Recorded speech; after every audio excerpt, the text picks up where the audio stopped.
Gue gue share screen deh. Oke.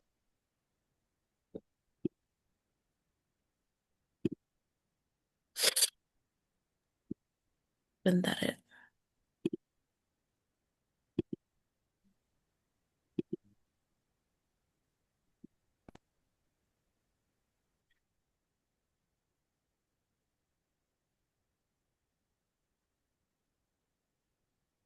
Aman, aman nggak?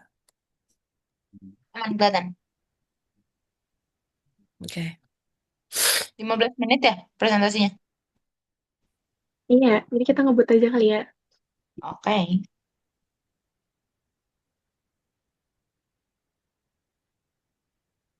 Dah. Oke. eh oke, satu, dua, tiga. Oke, selamat pagi, Bu Dewi, Bu Retno. Di sini kami dari kelompok F akan menjelaskan terkait Pharmaceutical Manufacture System Engineering from CPOB atau em, cara pembuatan obat yang baik atau Good Manufacturing Practices to Validate the Production. Boleh di next. Di sini kami kelompok F ada Diandra Paramita, Najwa Fitri Hanifah, dan juga saya sendiri Kinanti Madinta. Next. Oke, pertama-tama di sini kita akan bahas terkait raw and packaging material control. Next. Nah, dalam pengendalian bahan baku, hal ini mengatur bagaimana bahan baku itu dikontrol sebelum dipakai untuk produksi. Tujuannya adalah untuk memastikan bahan baku ini aman dan juga sesuai standar sebelum memasuki produksi. Nah, beberapa poin penting yang harus di-take notes dalam tahapan ini adalah yang pertama, approve supplier, artinya supplier ini harus lolos kualifikasi terlebih dahulu. Yang kedua adalah receipt inspection, jadi ketika barangnya itu datang, kita akan melakukan checking terhadap si receipt-nya. Lalu selanjutnya itu adalah sampling and testing. Jadi sebelum kita gunakan, beberapa sampel ini diambil dan juga diuji sebelum pada akhirnya diputuskan apakah benar-benar sudah sesuai atau belum. Lalu selanjutnya ini adalah status labeling, di mana uh, setelah dilakukan testing, kita berikan label apakah si sampel, apakah si bahan ini masuk ke dalam kategori karantina, approve, atau rejected. Selanjutnya, itu adalah storage, yaitu disimpan, di mana harus disimpan dalam kondisi yang terkontrol, dan apabila terdapat material yang terreject, ini harus kita pisahkan supaya tidak tercampur dengan yang bisa dimasukkan dalam produksi.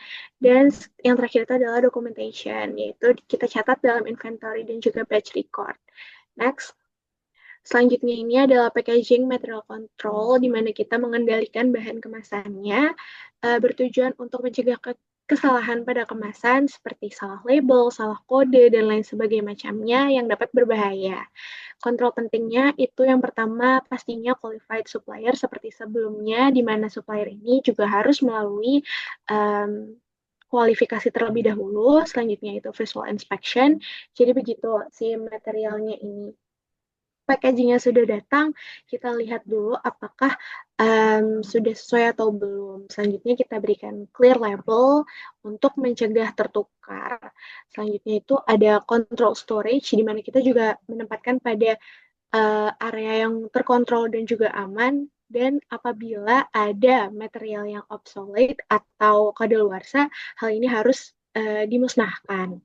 Selanjutnya, kita juga melakukan coding area control, yaitu satu material pada satu waktu supaya tidak terjadi tercampuran seperti itu. Next.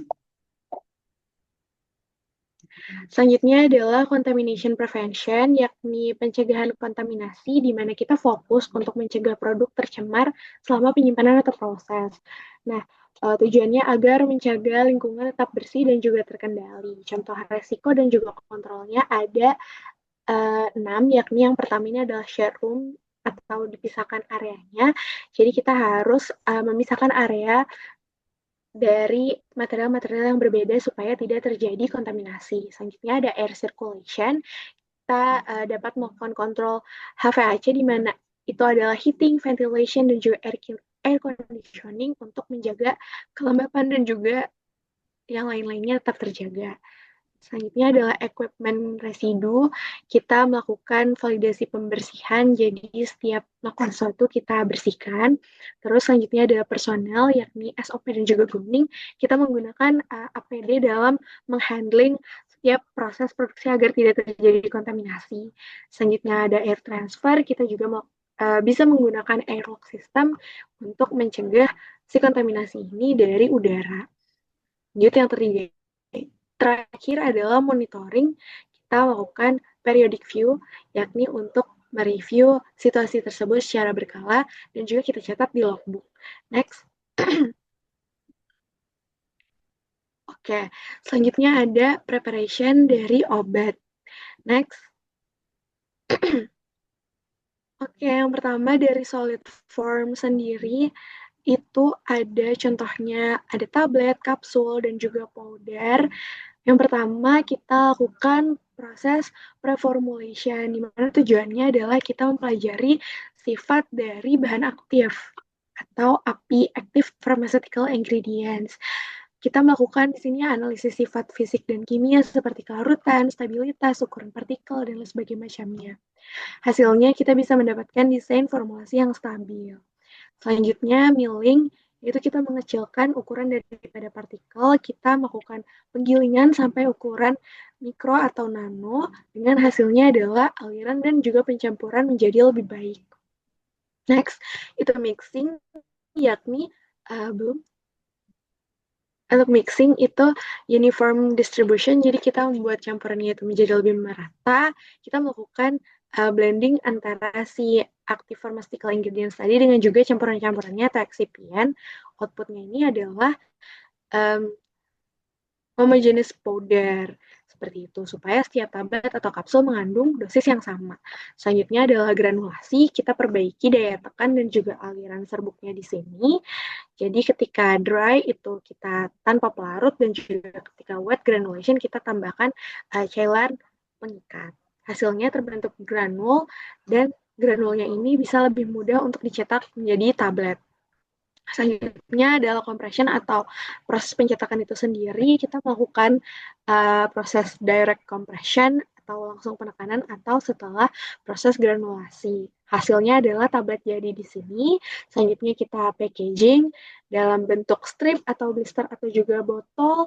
Dan terakhir kita melakukan evaluasi, yakni confirm safety untuk dalam bentuk preclinical atau clinical trials. Next, dalam bentuk semi-solid form, ini bentuknya adalah krim, ointment, atau juga gel.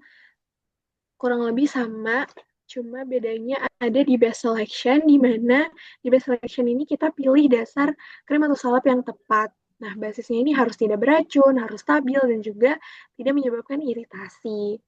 Nah, selanjutnya itu adalah mixing. Kita mencampur bahan aktif atau ingredients-nya itu dalam krim atau gel dasar untuk menghasilkan semi-solid homogen. Agar setiap olesan itu juga mengandung dosis yang sama. Selanjutnya dalam milling, kita buat strukturnya menjadi lebih halus untuk mengecilkan ukuran partikel. Dan yang terakhir itu adalah packaging. Ini bentuknya biasanya dalam jar, dan kita juga melakukan evaluasi. Next, dalam bentuk liquid, ini contohnya ada dalam bentuk larutan, suspensi, atau juga infus. Ini yang pertama kita juga melakukan preformulation, kita analisis terlebih dahulu sifat apinya, lalu kita larutkan bahan aktifnya dalam stage dissolution, biasanya itu adalah air atau pelarut yang lain, dan hasilnya adalah larutan yang jernih. Selanjutnya itu mixing, kita aduk lagi, lalu kita menyesuaikan konsentrasinya dalam stage volume adjustment, dan kita masukkan dalam packaging yang bentuknya itu adalah sterile glass bottle, dan hasilnya adalah kita terakhir melakukan evaluasi. Next. Nah, ini kita masuk ke dalam supply chain flow. Jadi ini adalah panduan sederhana untuk menggambarkan sebuah alur distribusi dari produk. Yang pertama itu ada supplier dulu, dia penyedia bahan baku, lalu masuk ke dalam manufacturing facility sebagai tempat produksi barang, lalu masuk lagi ke dalam storage facility, yakni gudang penyimpanan, lalu diantarkan ke distribution center melalui transport seperti truk, lalu ada kapal dan lain sebagainya macamnya, kemudian masuk ke toko, dan terakhir diterima oleh konsumer sebagai finish product. Hal ini bertujuan untuk membantu kita memahami alur produk, melihat titik potensi masalah, meningkatkan efisiensi sebuah produk, dan juga mengurangi biaya serta menghindari keterlambatan. Seperti itu. Jadi, untuk membuatnya secara jelas adalah langkah awal untuk menganalisis dan juga memperbaiki proses yang kita miliki. Next.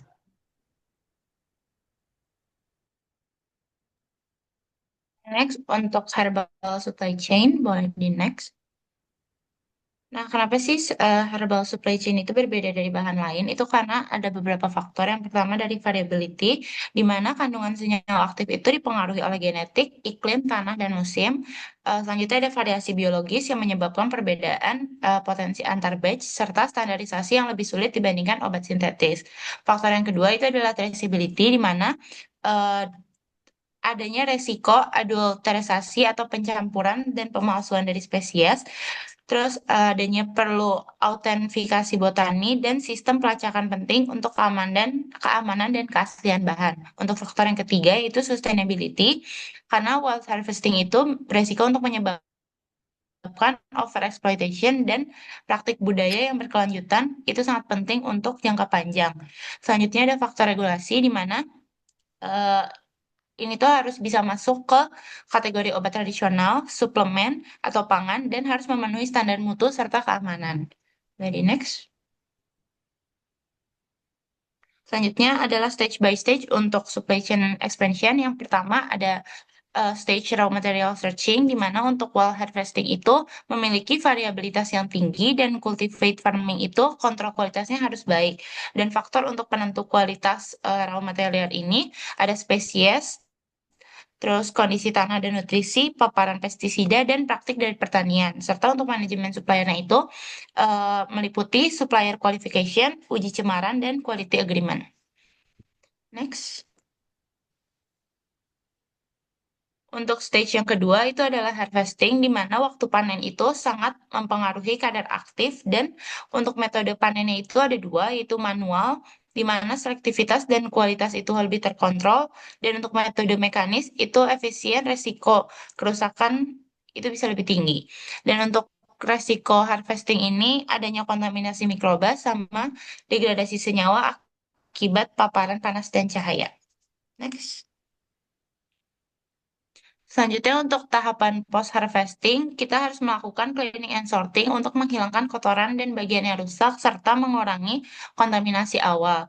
Di stage post harvesting ini ada bagian drying itu untuk menurunkan target kadar air, mencegah pertumbuhan jamur serta degradasi senyawa aktif. Dan untuk penyimpanannya itu perlu diperhatikan kontrol dan suhu kelembapan, menghindari cahaya dan oksidasi serta penyimpanan yang baik itu penyimpanan yang buruk itu dapat menurunkan potensi serta keamanan dari bahan. Next. Selanjutnya ada stage packaging, di mana packaging ini berfungsi untuk melindungi dari cahaya, udara, dan kelembapan, serta menjaga stabilitas dari suatu produk. Untuk material dari packaging sendiri itu biasanya ada glass dari penghidup cahaya, H- HDPE plastik, dan aluminium foil. Dan di dalam packaging ini terdapat beberapa regulasi seperti batch number, expire date, storage instruction, dan nomor izin edar. Next. Tahapan yang terakhir yaitu distribusi dan retail, di mana kita harus menyediakan sebuah transportasi untuk menghindari suhu ekstrim dan cold chain untuk ekstraksi sensitif, dan untuk manajemen stoknya itu menerapkan first in first out system dan monitoring expired date, dan channel distribusi dari herbal supply chain itu biasanya ada di farmasi, retail modern, e-commerce, dan pasar tradisional.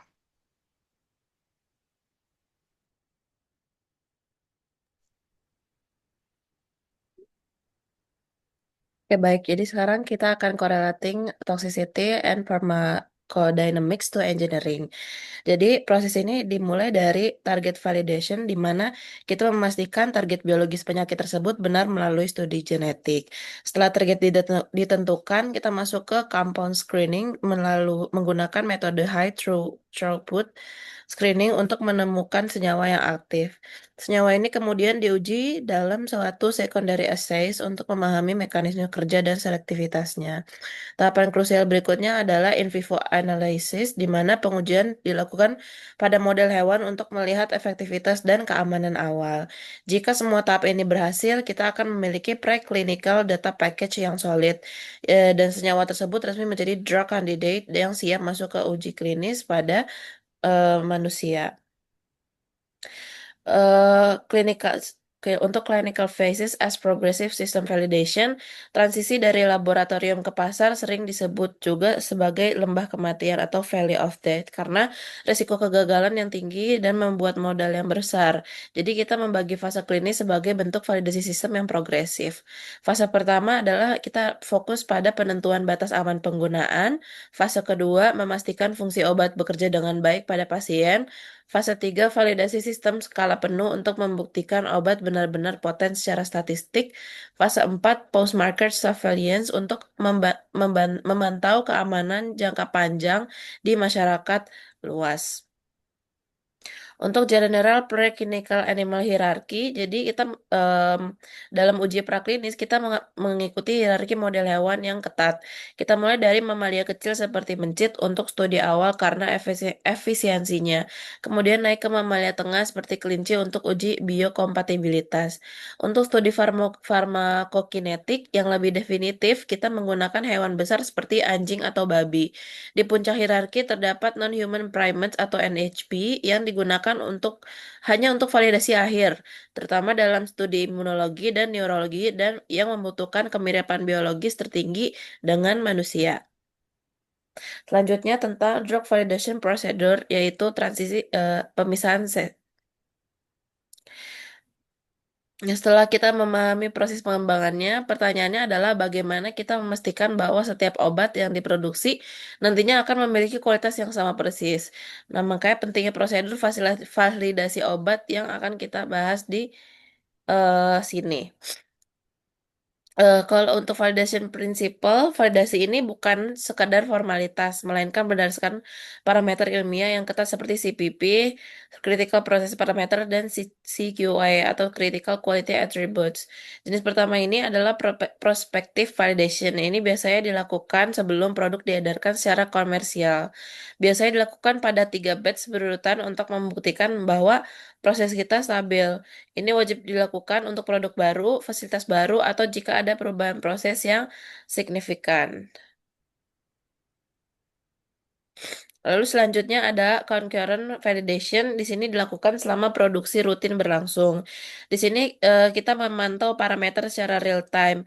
Resikonya lebih tinggi karena produk biasanya langsung dilepas ke pasar, sehingga pengawasan regulasi jauh lebih ketat. Yang ketiga ada retrospective validation. Sesuai namanya, ini menggunakan data historis. Kita mengevaluasi tren dan deviasi dari produksi masa lalu menggunakan statistik. Namun, hal ini perlu diingat untuk metode ini memiliki limitasi dan tidak direkomendasikan untuk proses yang masih baru atau tidak stabil. Selanjutnya untuk kualifikasi, design qualification, kita harus mundur satu langkah ke tahap kualifikasi. Sebagai bagian dari siklus hidup rekayasa sistem, kualifikasi memastikan bahwa semua peralatan dan sistem sudah layak digunakan untuk validasi proses dimulai. Tahap pertama adalah KD atau design qualification. Ini adalah design teknik untuk memastikan bahwa rancangan peralatan atau proses kita memenuhi standar GMP atau Good Manufacturing Practice dan persyaratan regulasi.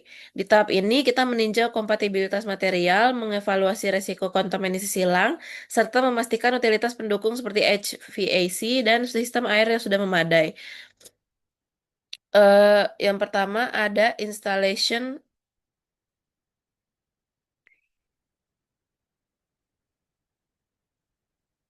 yang selanjutnya ada installation qualification. Fokusnya sudah adalah verifikasi fisik. Kita memastikan peralatan dipasang sesuai spesifikasi pabrikan. Utilitas terhubung dengan benar, instrumen telah dikalibrasi, dan semua dokumentasinya lengkap.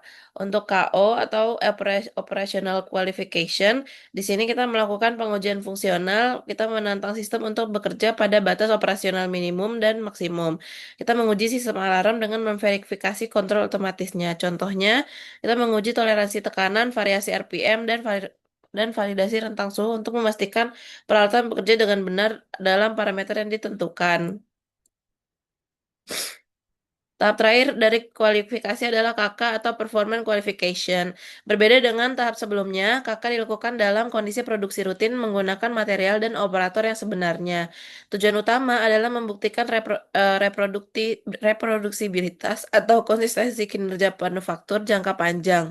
Untuk mengukurnya, kita menggunakan parameter statistik seperti CP, Process Capability, dan CPK, Process Performance Index.